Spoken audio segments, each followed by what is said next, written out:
My son sat at the reading of the will with a smug smile, convinced that I would get nothing from his mother's $34 million inheritance. But when the lawyer read one single sentence, everything changed. The smile disappeared from Dustin's face, and he started screaming so loudly that the walls of the office shook. Before we continue, please subscribe to the channel and let us know where you are listening in the comments. The coffee cup slipped from my fingers, shattering against the linoleum floor as Mrs. Henderson's voice rose through the thin apartment wall. "Your damn sprinklers are flooding my begonias again, Jerry." I grabbed a dish towel, kneeling among the ceramic shards. 65 years old, and still cleaning up messes that weren't entirely my fault.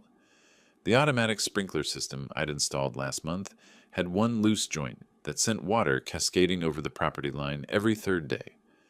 I'd tried explaining the repair schedule to my neighbor, but patience wasn't Eleanor Henderson's strong suit. The phone rang. I ignored it, focused on sopping up the spreading coffee puddle. The machine would catch it, but the ringing persisted, cutting through Eleanor's continued shouting from next door. Something about property values and inconsiderate tenants. On the fifth ring, I stood up, tossing the soaked towel into the sink. "Jerry Flores speaking." "Mr. Flores?" "This is Janet Morrison from Morrison, Welsh and Associates in Cheyenne." The woman's voice carried that careful, professional tone I had learned to recognize over the years, the kind that preceded bad news. "I'm calling regarding Brianna Elizabeth Flores." My hand tightened around the receiver. Nobody had called Brianna by her full name in my presence for 15 years. "What about her?" "Sir, I'm very sorry to inform you that Mrs. Flores passed away on Tuesday evening. The funeral service is scheduled for this Friday at 2 o'clock at Riverside Memorial Chapel." The words hit like a physical blow. I sank into the kitchen chair, its familiar creak suddenly too loud in the silence that followed. Tuesday evening, that was 3 days ago. 3 days while I'd been worrying about sprinkler systems and coffee stains. "Mr. Flores, are you there?" Yes, I'm here." My voice sounded strange, distant. "How did you get my number?" "Your name was listed in Mrs. Flores's personal effects as an emergency contact. I understand you were previously married?" "Previously married. 22 years reduced to a legal footnote." "Yes, we divorced in 2010. The words came automatically, muscle memory from various forms and applications over the years. "I see. Well, there will be a reading of the will following the service. You're named as a beneficiary, so your presence would be appreciated." Beneficiary. The word felt foreign, impossible. Brianna had built her empire after our divorce, transforming the small consulting business she'd started during our marriage into something I barely recognized from the newspaper articles. What could she possibly have left me? "Mr. Flores, will you be attending?" Through the kitchen window, I could see Eleanor Henderson examining her waterlogged begonias, hands on her hips in that stance that meant another confrontation was brewing. But her complaints seemed to come from another world now, muffled and insignificant. "The chapel?" I said slowly. "Which one did you say?" "Riverside Memorial on Grand Avenue. The service begins at 2, followed by a brief reception. The will reading is scheduled for 4:30 in our offices downtown." I found myself nodding, though she couldn't see me. "I'll be there." After hanging up, I remained in the chair, staring at the phone as if it might ring again and deliver different news. The coffee stains on the floor had already begun to set, dark rings that would need scrubbing. But I couldn't move, couldn't process the simple fact that Brianna, vibrant, stubborn, impossible Brianna, was gone.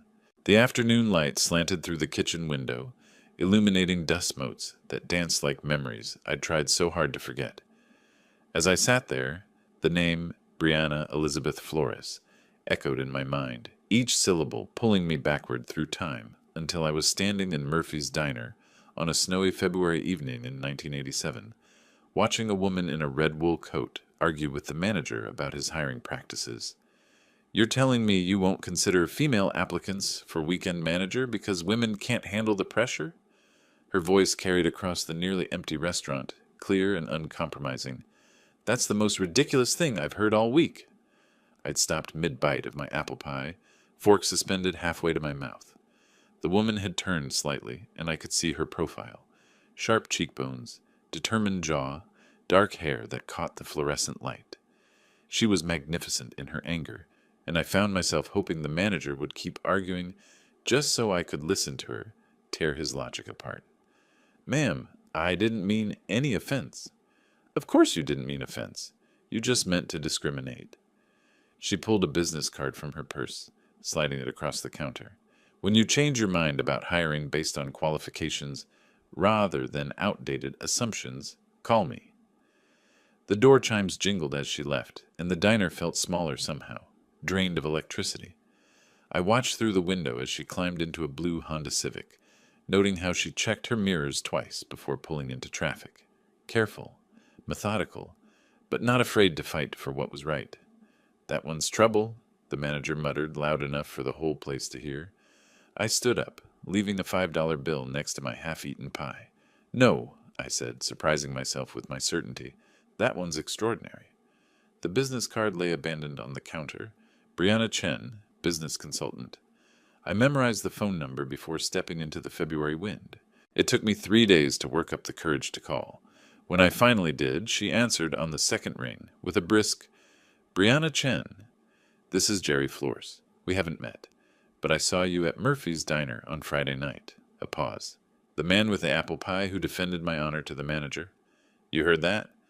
I was getting my gloves from the car. "You left a good tip, too." I could hear the smile in her voice. "So, Jerry Flores, what can I do for you?" "Have dinner with me. Somewhere better than Murphy's." Another pause, longer this time. "Are you asking me on a date, or do you need business consulting?" "Definitely a date. Though if you have any advice about convincing beautiful women to have dinner with strangers, I could use the consultation." She laughed, a real laugh, not the polite sound women sometimes made when men tried to be charming. "Saturday night, Romano's on 3rd Street, 7 o'clock."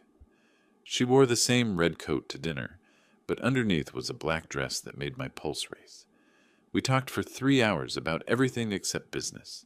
Her childhood in California, my job at the power plant, our shared love of old movies and newer books. When she laughed at my story about accidentally flooding my apartment while trying to fix a leaky faucet, I knew I was falling. 6 months later, I proposed in that same diner, sliding a ring across the same counter where she'd left her business card. "Marry me, Brianna Chen. Make me the luckiest man in Wyoming." She said yes before I'd finished asking. Our wedding day blazed with September sunshine, the kind of perfect weather that makes promises feel possible.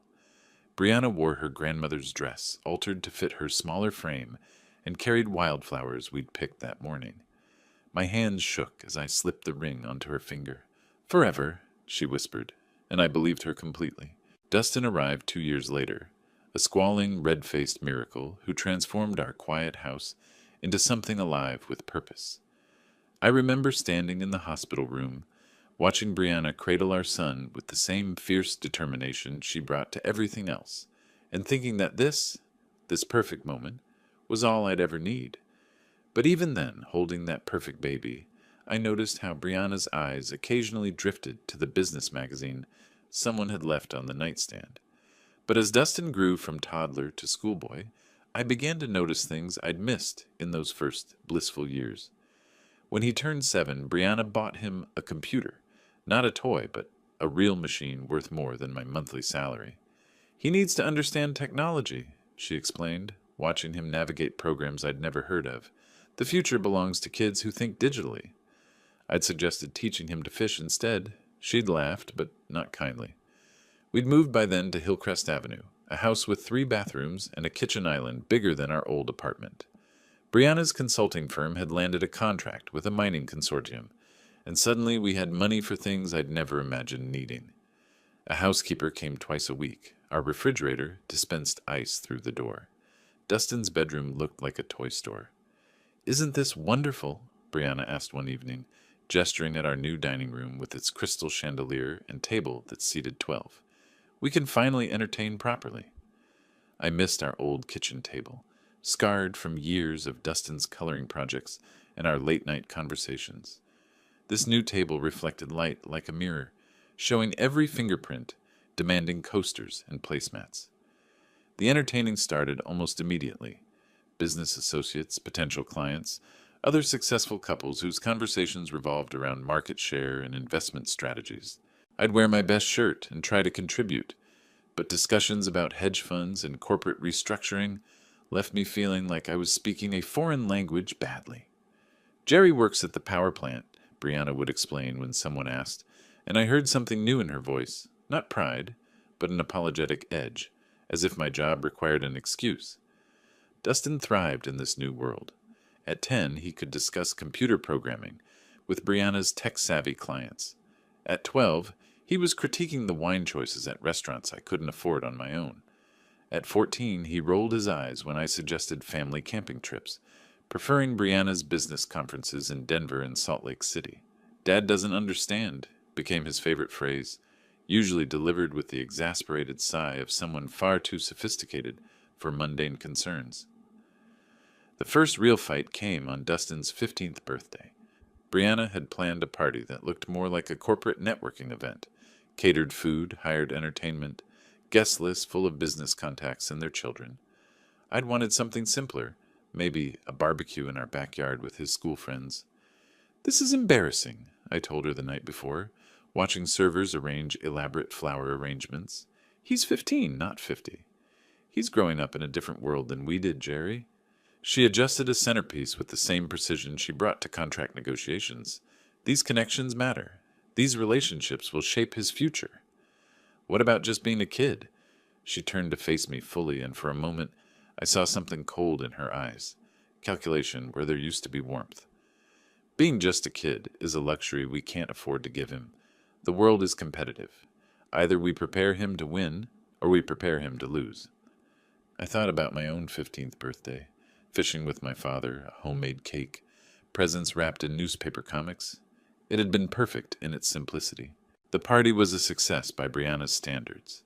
Dustin charmed the adults, networked with their children, received gifts that spoke of serious money, laptop computers, designer clothes, a mountain bike worth more than some cars. But I caught him once, standing alone by the pool, looking lost among all the sophisticated celebration. "You okay, buddy?" I asked. He straightened quickly, slipping back into the persona Brianna had helped him craft. "Of course. Why wouldn't I be?" But for just a moment, I'd seen the confused little boy underneath all that premature sophistication, and it broke my heart.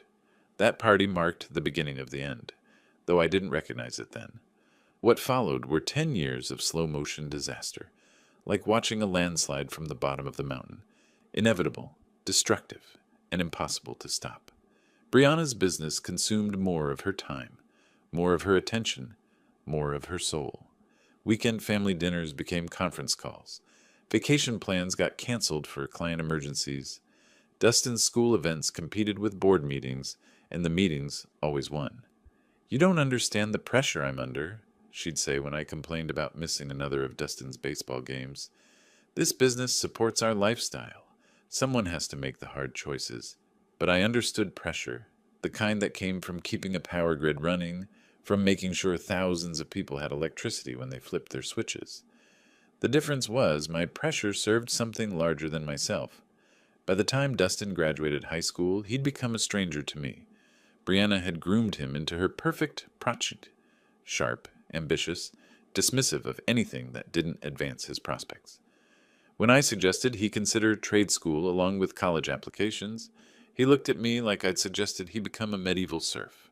"Dad, that's exactly the kind of thinking that's holding you back," he said, 17 years old, and already talking like a business consultant.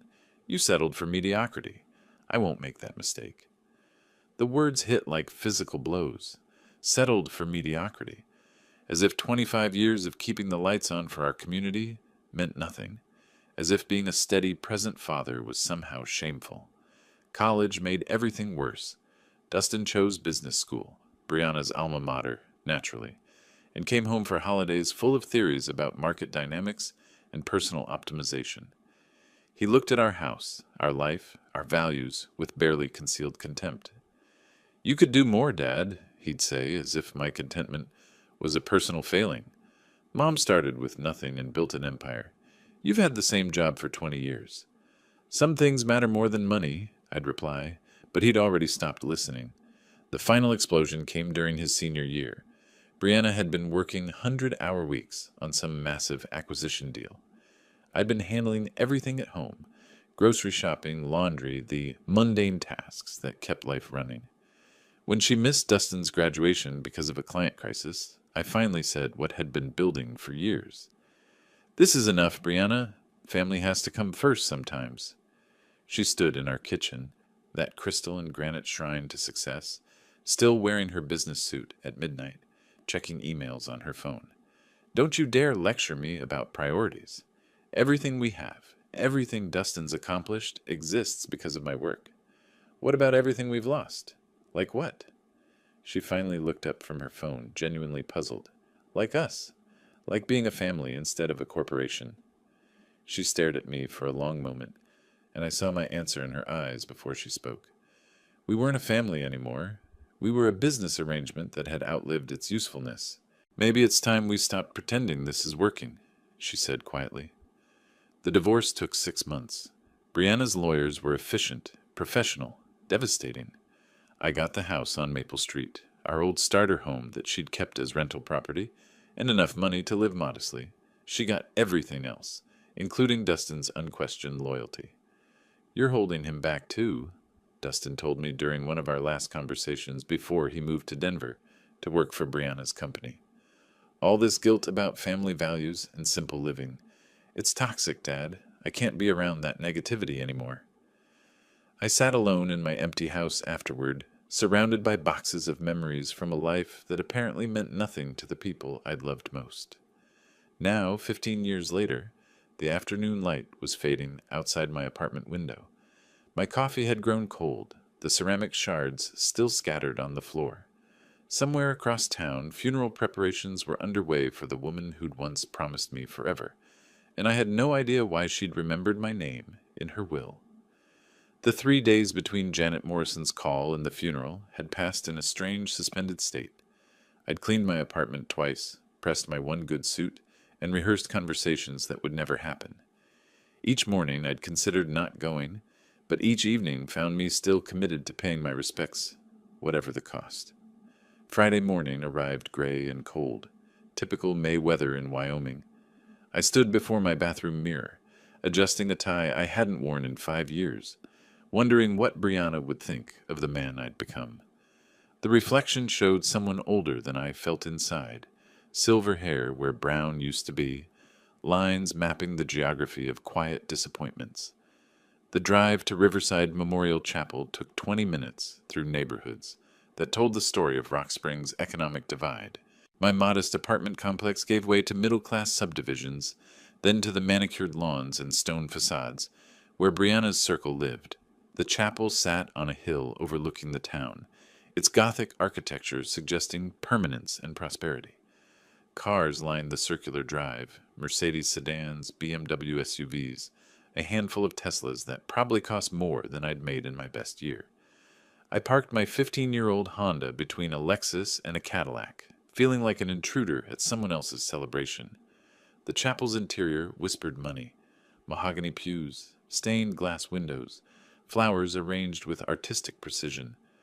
At least 200 people filled the space, their conversations creating a low hum of respectful mourning mixed with business networking.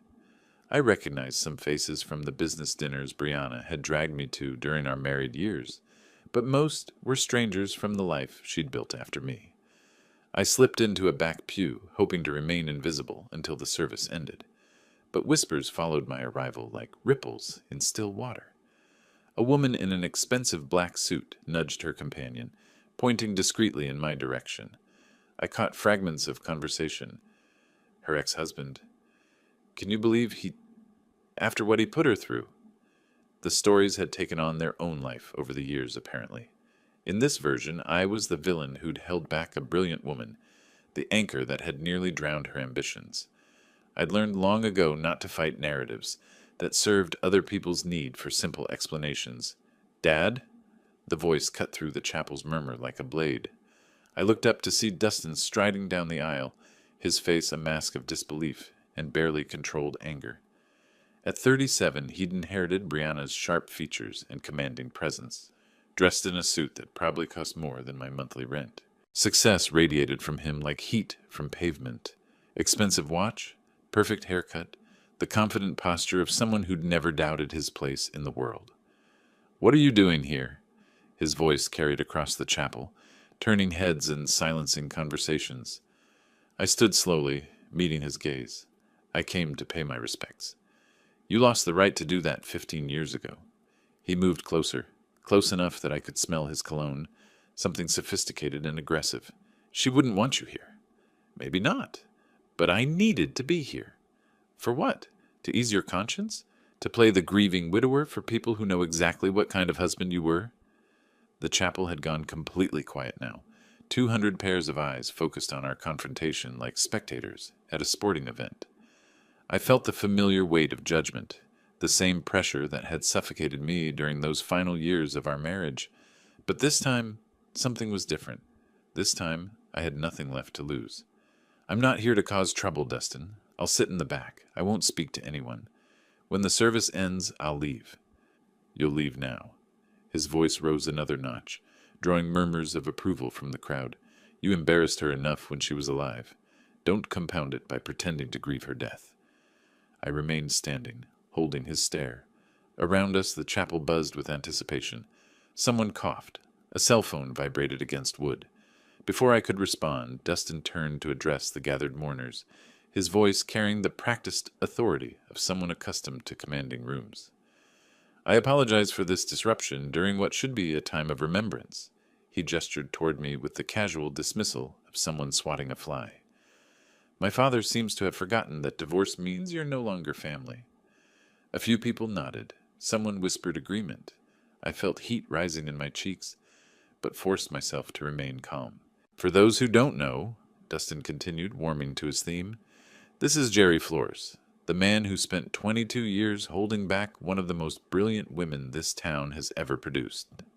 While my mother was building an empire that employed hundreds of people, he was content to punch a time clock and complain about her ambitions." "Dustin, that's enough." The words came out harder than I intended. "Is it? Because I think these people deserve to understand why you're really here." He turned back to the crowd, a prosecutor addressing a jury. "He took half her assets in the divorce, despite contributing nothing to her success. Then he spent 15 years acting like the victim, while she built something magnificent." The crowd was fully engaged now, a few heads nodding in agreement. I saw faces I recognized, former neighbors, people I'd considered friends during the marriage. None of them met my eyes. She supported him for years while he refused to grow, refused to take risks, refused to be the partner she deserved. And now that she's gone, he shows up expecting sympathy, expecting to be treated like he mattered in her life. Each word landed like a physical blow, not because they were entirely untrue, but because they reduced 22 years of marriage to a simple story of failure and blame. I thought about defending myself, explaining the complexity of what we'd shared, the love that had existed alongside the growing incompatibility. But what was the point? These people had chosen their narrative long ago. "My mother died building something that will outlast all of us," Dustin concluded, his voice rising with conviction. "She deserved a husband who would have helped her reach those heights, not one who tried to drag her down to his level." The chapel fell silent. I stood there, fully exposed, feeling the weight of 200 judgmental stares. Part of me wanted to walk out, to spare myself the continued humiliation, but another part, the part that had loved Brianna Chen more than anything else in the world, refused to be driven away from her final goodbye. "Are you finished?" I asked quietly. Dustin's eyes flashed with surprise. He'd expected me to crumble, to slink away in shame. When I remained standing, his confidence flickered for just a moment. "I loved your mother for 40 years, I said, my voice carrying clearly through the silent chapel. 22 of them as her husband, 18 more as someone who wished her well, despite everything that went wrong between us. I'm not here to make claims or demand recognition. I'm here because, once upon a time, we made promises to each other that mattered, and I choose to honor that memory." I sat back down, folding my hands in my lap. Around me, the silence stretched uncomfortably. Dustin stood frozen in the aisle, apparently unprepared for resistance to his public trial. The service will begin in 5 minutes, someone announced from the front of the chapel, the funeral director, probably, trying to restore order to his carefully orchestrated event. Dustin shot me one final look of contempt before striding toward the front pew, reserved for family. As conversations gradually resumed, I caught fragments of continued gossip. Nerve of some people. Poor Dustin having to deal with this. Should have stayed home. But I stayed. Through the eulogy that painted Brianna as a visionary who'd overcome obstacles to achieve greatness. Through the readings from business associates who spoke of her leadership and innovation. Through the musical selections that emphasized triumph over adversity. When it ended, people filed past offering condolences to Dustin while pointedly ignoring me. I waited until the chapel had mostly emptied before standing to leave. "Mr. Flores?" A man in an expensive suit approached, middle-aged, professional, carrying a leather briefcase. "Dan Morrison from Morrison, Welsh and Associates. Could I have a word?" As the last hymn faded and the funeral director stepped forward with closing remarks, I felt the familiar weight of exhaustion settling over me like a heavy coat. The ordeal was nearly over. In a few minutes, I could slip out through the side door, drive home to my quiet apartment, and try to forget this entire humiliating experience. Around me, people were gathering their things, purses, programs, the subtle restlessness that signals a formal event's end. Dustin stood near the front, accepting condolences with the practiced grace of someone accustomed to being the center of attention. A few people glanced my way, but most had already dismissed me as irrelevant to the day's proceedings. I was reaching for my jacket when a voice stopped me. "Mr. Flores?" Dan Morrison approached with measured steps, his expensive suit impeccable despite the long ceremony. Up close, he looked younger than I'd expected, maybe 50, with sharp eyes behind wire-rimmed glasses, and the kind of confident bearing that came from years of handling wealthy clients' affairs. "I'm sorry for your loss," he said, extending his hand. "Dan Morrison, Morrison, Welsh and Associates. We spoke briefly after the service. Thank you." I shook his hand, noting the firm grip and direct gaze. The service was very nice. Brianna would have appreciated it. Indeed, she was quite specific about her final arrangements. He paused, glancing around the emptying chapel. "I wonder if I might have a word with you and Dustin. There are some matters we need to discuss regarding Mrs. Flores's estate." Before I could respond, Dustin appeared at my shoulder, his expression shifting from practiced grief to alert interest. "Dan! Finally! I was wondering when we'd handle the business side of things." "Of course, Dustin. These matters require careful attention." Dan's voice carried the measured tone of someone accustomed to delivering important news. "I'd like both of you to come to my office for the reading of your mother's will." "Both of us?" Dustin's eyebrows rose. "Is that necessary? I mean, he's not." He gestured vaguely in my direction. "Your father is specifically named in the will, Dustin. His presence is required by law." I felt a flutter of surprise. Named in the will? That seemed unlikely, given everything that had passed between Brianna and me. More likely some minor formality, perhaps forgiving an old debt, or confirming that I had no claim to her estate. "I don't think that's necessary," I said quietly. "I'm sure it's just a formality. You don't need me there." Dan's eyes met mine directly.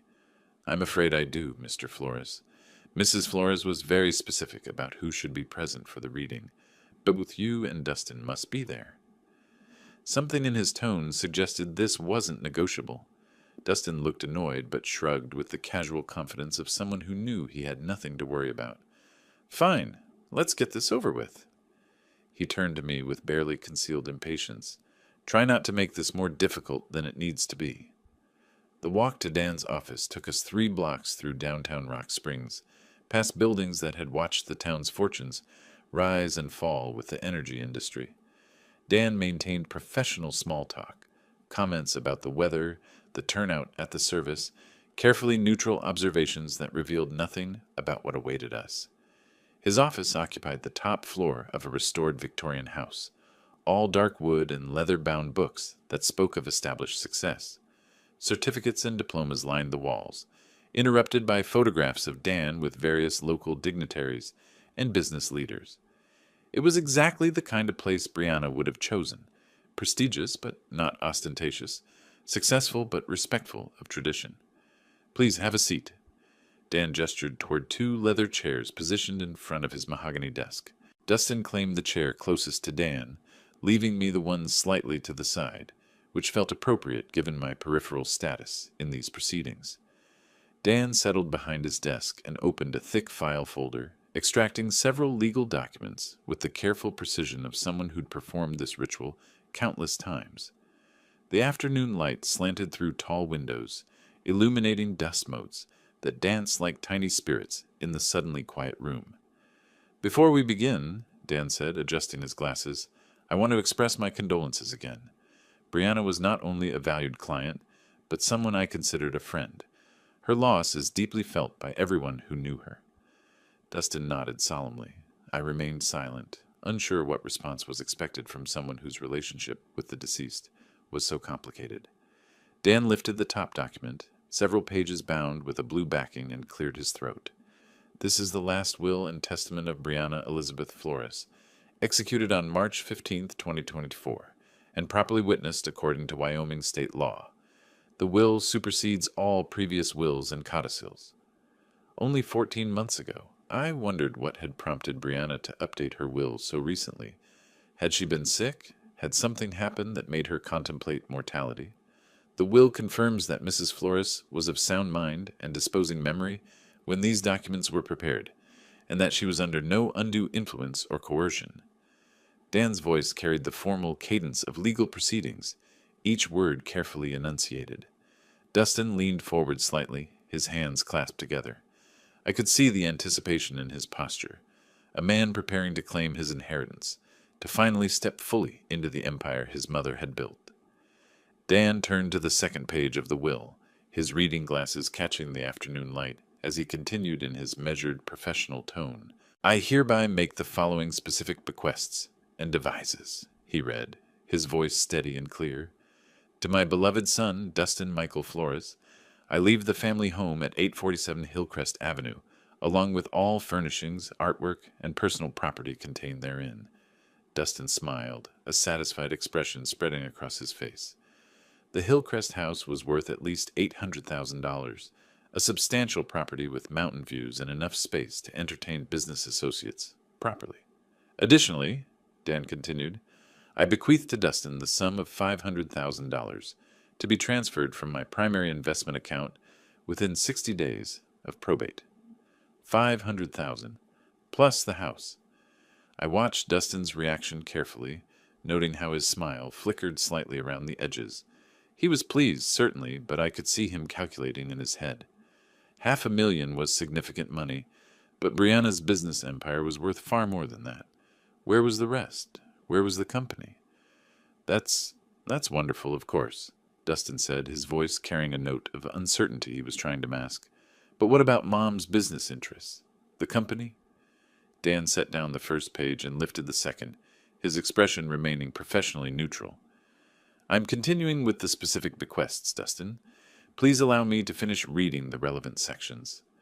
I shifted in my chair, feeling increasingly like an intruder, witnessing a private family moment. $500,000 was more money than I'd see in several lifetimes. Combined with the house, Dustin was receiving an inheritance that would set him up comfortably for years. It seemed appropriate, natural even. He was Brianna's son, her chosen successor in life, the person she'd groomed to understand her world. The bequest to Dustin, Dan continued, includes the following conditions. The inheritance is contingent upon his continued employment with Flores Consulting Solutions for a minimum of 2 years following the date of this will's execution, or until such time as the company is sold or dissolved. Now Dustin looked genuinely confused. Conditions? What kind of conditions? And what do you mean, until the company is sold? Who would sell it? I'm reading the will as written, Dustin. These are your mother's words, not mine. A tension I hadn't noticed before began to creep into the room. Dustin's confident posture shifted slightly, his hands unclenching and reclenching in his lap. I found myself leaning forward despite my intention to remain detached from these proceedings. Let me understand this clearly. Dustin said, his voice taking on an edge I recognized from our confrontation at the chapel. I get the house and 500,000, but there are strings attached. And you're talking about the company being sold? That doesn't make sense. Mom would never sell the company. It was her life's work. Dan removed his glasses and cleaned them carefully, a gesture that seemed designed to give everyone a moment to process what they'd heard. When he replaced them, his gaze moved between Dustin and me with an expression I couldn't quite read. Your mother's will contains additional provisions that address the disposition of her remaining assets, he said quietly. The company, her investment portfolio, and several other significant holdings. Well then, let's hear them, Dustin demanded, his patience clearly wearing thin. What are these other provisions? I watched this exchange with growing unease. Something about Dan's manner suggested that we were approaching territory none of us were prepared for. The careful way he was parsing his words, the slightly apologetic tone creeping into his voice, it reminded me of the way doctors spoke when they had difficult news to deliver. Before I continue, Dan said, settling back in his chair, I want to emphasize that these documents represent Mrs. Flores's final, considered wishes. They were prepared after extensive discussion and consultation, and she was adamant about their contents. The room fell silent except for the tick of an antique clock on Dan's bookshelf. Dustin stared at the lawyer with growing alarm, while I found myself wondering why Brianna had insisted I be present for what seemed like a straightforward family matter. Dan lifted the third page of the will, his eyes scanning the text briefly before looking up at both of us. However, he said, his voice carrying a weight that made my stomach tighten, there are additional provisions that fundamentally alter the distribution of Mrs. Flores's estate. Dan lifted his reading glasses and looked directly at me for the first time since we'd entered his office. Something in his expression made my stomach tighten, a mixture of sympathy and professional obligation that suggested I was about to hear something I wasn't prepared for. However, he continued, his voice taking on additional weight, the will contains provisions for the disposition of Mrs. Flores's remaining assets, which constitute the majority of her estate. Dustin leaned forward even further, his hands gripping the armrests of his chair. Finally, let's hear about the company and the rest of her investments. Dan returned his attention to the document, clearing his throat with the deliberate pause of someone about to deliver life-changing news. To my former husband, Jerry Michael Flores, he read, his words falling into the quiet office like stones into still water, I bequeath the sum of $33.5 million to be transferred from my primary investment accounts and securities portfolio. The words hung in the air like smoke from an explosion. I felt my mouth fall open, a physical reaction I couldn't control. $33.5 million. The number was so large it didn't seem real. Didn't seem to apply to someone like me sitting in a lawyer's office in Rock Springs, Wyoming. There must be some mistake, I managed to say, my voice sounding strange and distant. Did you say 33 million? 33.5 million, yes. Dan's tone remained professionally neutral, but I caught something in his eyes. Not surprise, but the careful observation of someone watching expected chaos unfold. Dustin's face had gone completely white, then flushed red, as if his blood couldn't decide which direction to flow. What did you just say? Additionally, Dan continued reading, apparently determined to deliver the complete bombshell, I transferred to Jerry Flores, controlling interest in Flores Consulting Solutions, including all subsidiary companies, real estate holdings, and business assets. This transfer includes 65% ownership of all corporate entities and appointment as chairman of the board of directors. I couldn't breathe. The room seemed to tilt sideways, as if the laws of physics had suddenly changed their minds about how the world should work. Controlling interest in Brianna's company, the empire I'd watched her build from nothing, the business that had eventually consumed our marriage, the source of wealth that had made me feel so inadequate. She was giving it all to me. This can't be right, my voice came out as barely a whisper. There has to be some error in the documentation. I assure you, Mr. Flores, there is no error. Dan removed his glasses again, cleaning them with methodical precision. These documents were prepared under Mrs. Flores's direct supervision. She reviewed every word multiple times and confirmed these were her exact wishes. Dustin shot to his feet so abruptly his chair rolled backward, and struck the wall. This is impossible? She wouldn't. She couldn't. He turned to stare at me with an expression of pure disbelief mixed with something darker. What did you do? How did you manipulate her? I didn't do anything, I said weakly, still trying to process the impossibility of what I'd just heard. I haven't spoken to your mother in 15 years. Bullshit! The word exploded from Dustin like a gunshot. People don't just give away $33 million to their ex-husbands for no reason. You must have gotten to her somehow. Convinced her when she was sick, when she wasn't thinking clearly. Dan's voice cut through Dustin's rising hysteria with professional authority. I can assure you that Mrs. Flores was of completely sound mind when she executed these documents.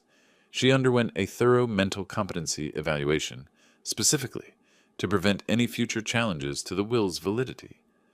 I sat frozen in my chair, watching this scene unfold as if it were happening to someone else. The numbers Dan had read, $33.5 million, controlling interest in a multi-million-dollar company, belonged in a different universe than the one where I worried about grocery bills and car repairs. But why? I asked, the question emerging from some deep place of confusion and disbelief. Why would she do this? Dan gathered the will documents into a neat stack, his movements careful and deliberate. Mrs. Flores left specific instructions regarding that question, Mr. Flores. She asked me to share a personal message with you after reading these provisions. Dustin's face contorted with rage and betrayal. A personal message? She left him a personal message, but cut me out of everything that mattered. You received a substantial inheritance, Dustin, Dan replied calmly. $500,000 in a valuable property represent more wealth than most people see in their lifetimes. Compared to what he's getting, Dustin pointed at me with a shaking finger, you're talking about hundreds of millions in total assets. The company alone is worth more than everything else combined. The room pulsed with tension so thick I could taste it. Somewhere in the back of my mind, I realized that my entire life had just changed in ways I couldn't begin to comprehend. But all I could focus on was the impossible fact that Brianna, stubborn, ambitious Brianna who had grown to resent everything I represented, had somehow decided to give me everything she'd built. That's when Dustin completely lost control. This is fraud, he screamed, his voice cracking with rage. Criminal fraud. She was manipulated, coerced, mentally compromised. He whirled toward me, his face twisted with fury and disbelief. You did something to her. There's no other explanation. I shrank back in my chair, overwhelmed by the violence of his reaction. Dustin, I swear to you, I had no contact with your mother. I didn't even know she was sick. Liar! He slammed his palm against Dan's desk, sending papers scattering. Nobody gives away everything they've built to someone who abandoned their family. Someone who couldn't even be bothered to call when she was dying. She didn't abandon anyone, I said quietly, finding some small reserve of strength. Our marriage ended, but that doesn't mean... It means exactly that. Dustin's voice rose to a near shriek. You walked away from us. You took your pathetic settlement and disappeared into your pathetic little life while she built an empire. And now you want me to believe she just decided to hand it all over to you? Dan's voice cut through the chaos with professional authority. Mr. Flores, Dustin, I understand this is difficult news, but I must insist you control yourself. These are your mother's clearly stated wishes, executed with full legal authority. Dustin spun toward the lawyer, his eyes blazing. I want every document examined. I want psychiatric evaluations. I want to know every single contact this man had with my mother in the past 5 years. There were no contacts, Dan replied calmly. Mrs. Flores made that very clear when she explained her decision. Explained her decision? Dustin's laugh was bitter and sharp. So she did explain why she decided to betray her only son and give everything to the man who ruined her first marriage? She left a personal message for your father. Yes. The word father seemed to hit Dustin like a physical blow. For just a moment his rage flickered, and something else showed through, a pain so deep it made my chest ache. Then the fury returned, doubled in intensity. He's not my father, Dustin snarled. My father would have been there when she needed him. My father would have supported her dreams, instead of trying to drag her down. He turned back to me, his face contorted with years of accumulated resentment. You're nothing but a failed man who couldn't handle being married to someone better than you.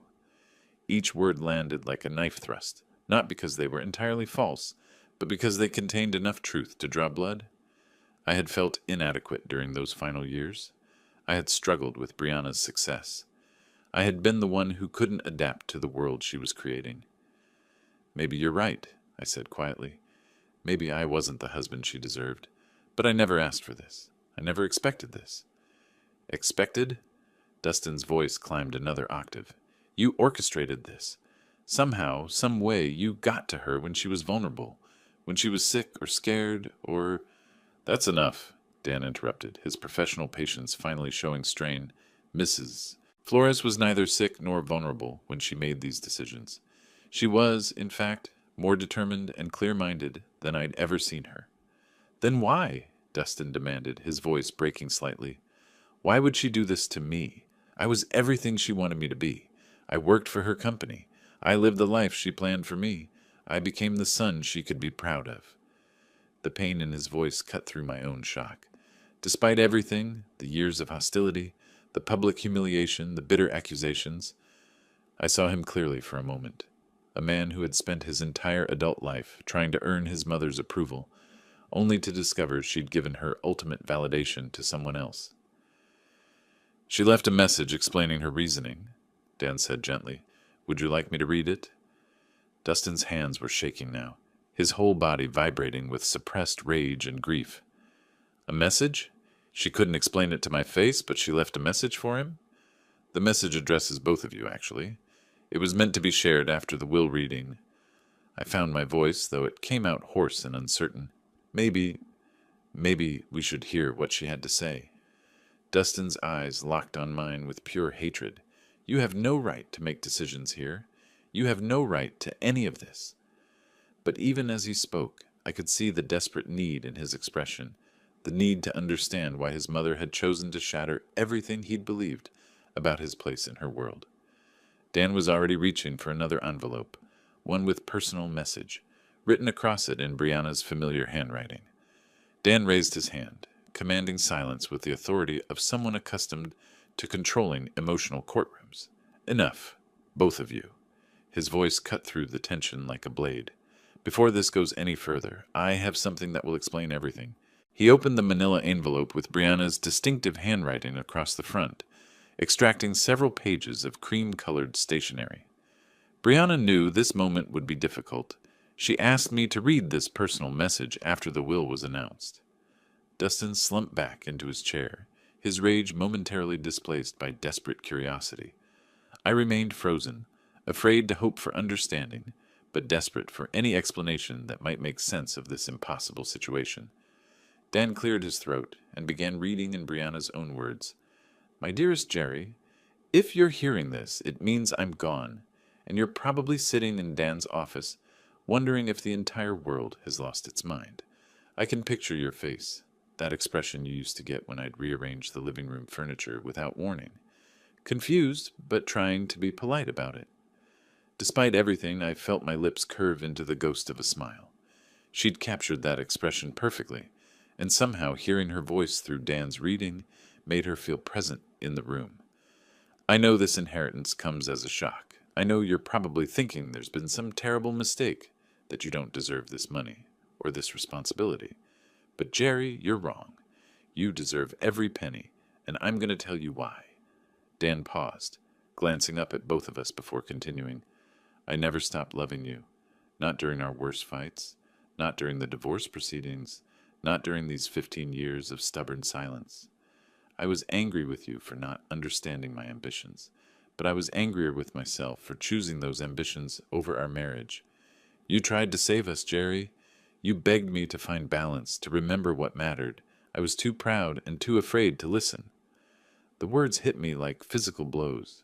I felt tears starting, hot and unexpected, as decades of guilt and regret crystallized into this moment of impossible absolution.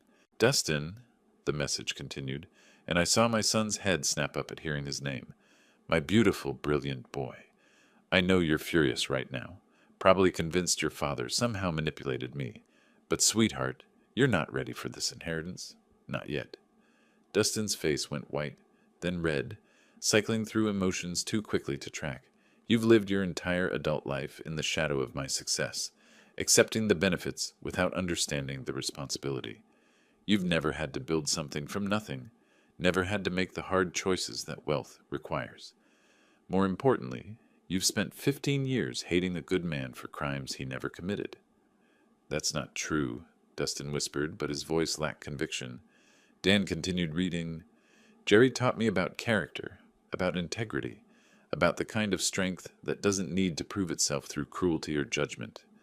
I forgot those lessons when I chose money over marriage, business over love, but I never forgot the man who taught them to me. I was crying openly now, not caring how it looked. Brianna's words were rebuilding something inside me that I had thought was permanently broken, the sense that I had value, that my quiet life of dignity and service meant something. Dustin, you have received enough to live comfortably and explore who you might become without the weight of unlimited wealth. Learn to build something yourself. Learn to value people over profit. Learn to forgive your father for the crime of being human and imperfect. Dustin made a sound like a wounded animal, but whether from rage or pain I couldn't tell. Jerry, you're inheriting more than money. You're inheriting the chance to do what I should have done, to use wealth as a tool for good, rather than a weapon for proving superiority. I trust you because you never wanted this, because you'll never use it to hurt people the way I sometimes did. The message continued for several more paragraphs, outlining practical arrangements and expressing hopes for both our futures. But the core message was clear. Brianna had chosen love over entitlement, character over expectation, wisdom over wealth. When Dan finished reading, the office fell into profound silence. I sat with tears on my cheeks, overwhelmed by the gift of knowing that Brianna had loved me until the end. Dustin stared at the floor, his entire worldview crumbling around him. Finally, Dan folded the letter carefully and placed it back in its envelope. She asked me to give this to you, Jerry. The original is yours to keep. I reached for the letter with trembling hands, holding the last conversation I would ever have with the woman who had shaped my life in ways both beautiful and painful. The weight of Brianna's words settled over the office like dust after an explosion. For several minutes, none of us spoke. I held her letter against my chest, feeling the physical reality of her final gift, not just the money, but the restoration of my worth in her eyes and, more importantly, in my own. Dustin was the first to break the silence. This isn't over, he said quietly, but the fire had gone out of his voice. I can contest this. Mental incapacity, undue influence, fraud. There are ways to challenge a will. I looked at him, really looked at him, for the first time since we'd entered Dan's office. I saw a man who had spent his entire life expecting the world to bend to his wishes, who had never learned that love couldn't be inherited or demanded, only earned. You could try, I said gently. But your mother was right, Dustin. You're not ready for this responsibility. And you are? His laugh was bitter, hollow. You're a nobody, Dad. A retired power plant worker with no business experience, no connections, no understanding of what it takes to run a company worth hundreds of millions. For a moment, the old Jerry, the one who had felt inadequate for 22 years, wanted to agree with him. But Brianna's words echoed in my mind. You deserve every penny. Maybe you're right, I said, standing up slowly. Maybe I don't know anything about running a business empire, but I know something your mother valued more than business expertise. What's that? I know the difference between serving others and serving myself. Dustin's face twisted with a final flash of rage. This is insane. She was sick. She was old. She wasn't thinking clearly. Dan's voice cut through the outburst with professional finality. Your mother was 62 years old and in perfect mental health when she executed these documents. She underwent extensive psychological evaluation specifically to prevent the kind of challenges you're threatening. Then why? Dustin's voice cracked like a teenager's. Why would she do this to me? I felt a surge of unexpected compassion for this angry man who was, despite everything, still my son. She didn't do it to you, Dustin. She did it for you. She gave you a chance to discover who you are when you're not living in the shadow of unlimited wealth. I don't want that chance. The words exploded from him with the force of 15 years of entitlement and expectation. I want what's rightfully mine. What's rightfully yours, I said quietly, is $500,000 and a house worth nearly $1 million.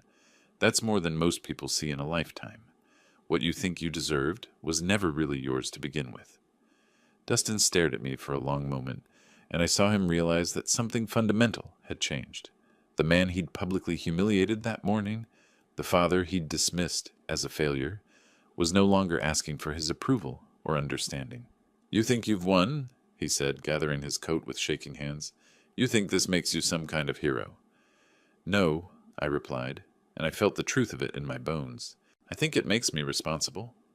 He stood at the office door for a moment, seeming smaller than when he'd entered. "This isn't finished." "Yes, it is," I said gently. "This finished the moment your mother made her choice.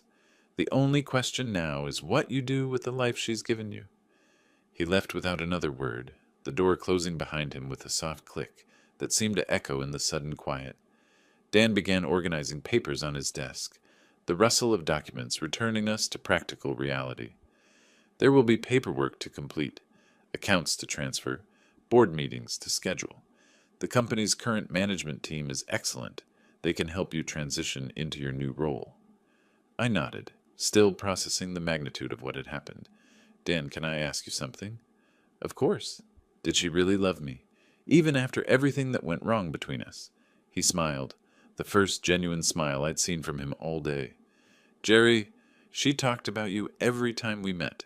Not about the divorce, not about the problems, about the man who taught her that success without character is just expensive failure." I walked out of that office a different man than the one who had entered. The afternoon sun felt warmer, the air cleaner. I had work to do, responsibilities to embrace, a company to learn about and improve. But for the first time in 15 years, I felt worthy of the challenge. Justice, I realized, wasn't about revenge or vindication. It was about recognition. The recognition that character matters more than credentials, that patience outlasts entitlement, and that love, real love, never truly dies. Brianna had seen all of that, and in her final act, she had given me the chance to prove her right. If you like this story, please like this video, subscribe to the channel, and share your impressions of this story in the comments. To listen to the next story, click on the box on the left. Thank you for watching.